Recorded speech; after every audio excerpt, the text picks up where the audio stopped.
ওনার কিছু পৈতৃক সম্পত্তি ছিল, যেটা দুই বোনের পাওয়ার কথা। এটা ঠাকুর সম্পত্তি বলে, ঠাকুর সম্পত্তি বলে। এখানে অনেকগুলো সেল করেছে, অনেক টাকা আসছে। সে টাকাগুলো কোথায় গেল সেটা আমরা জানবো।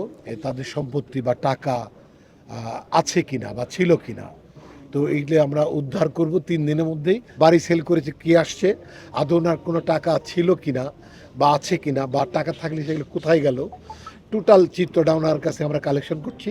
15 বছরের ইতিহাস টোটাল সাবমিট হচ্ছে আগামী 3 দিনের মধ্যে।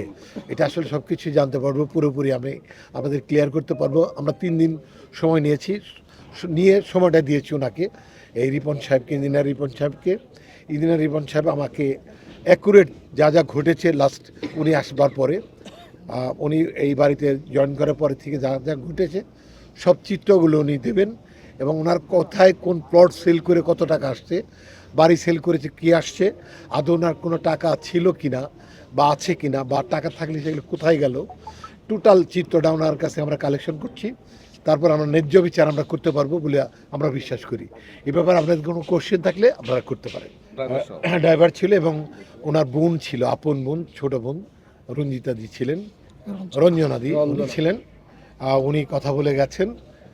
তো আমাদের কাছে আসলে কিছুর ব্যাখ্যাপা লাগছে, বেশ ভালো ব্যাখ্যাপা লাগছে, সেটা আমরা ক্লিয়ার হতে চাই।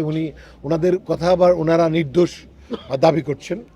তো নির্দোষ দাবি করার কারণে 3 দিন সময় দিয়েছি, যেখানে ওনারা ওনাদের পক্ষে কাগজপত্র, ডকুমেন্ট এবং সব কিছু আমাদের দেবেন। ওনার কিছু পৈতৃক সম্পত্তি ছিল, যেটা দুই বোনের পাওয়ার কথা। এটা ঠাকুর সম্পত্তি বলে, ঠাকুর সম্পত্তি বলে। এখানে অনেকগুলো সেল করেছে, অনেক টাকা আসছে। সে টাকাগুলো কোথায় গেল সেটা আমরা জানবো।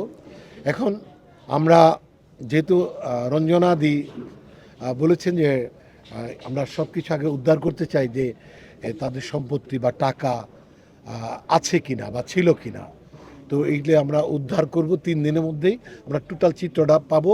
এই দায়িত্ব তার কন্যার যে হাজব্যান্ড ইঞ্জিনিয়ার রিপনকে দেওয়া আছে। উনি সাবমিট করার পরে এই সাবমিশন নিয়ে আমি আপনাদের মুখোমুখি আবার হব, এবং এরপরে আমরা বিচারটা করি। এক পর্যায়ে যদি প্রয়োজন পড়ে আমরা মামলায় যাব, আর যদি প্রয়োজন না পড়ে, যদি মনে হয় সব কিছু যুক্তিসঙ্গত ছিল, কারণ আমরা কিছুটা আইন তো ঘেটে ঘেটে আসছি, আমার সাথে আরও পুলিশ অফিসার রাখছি এখানে। আমরা যদি দেখা যায় যে কোনো লেকিং নাই বা বিনা কারণে পুলিশের সহায়তা বা থানায় বা ডিবিতে দেওয়া উচিত না বলে মনে হয়, তাহলে আমরা দিব না। এটাই কথাটা আমি বললাম যে আগামী 3 দিনের মধ্যে এগুলো সব, মানে আর কোনো লেকিং থাকবে না। 15 বছরের ইতিহাস টোটাল সাবমিট হচ্ছে আগামী 3 দিনের মধ্যে।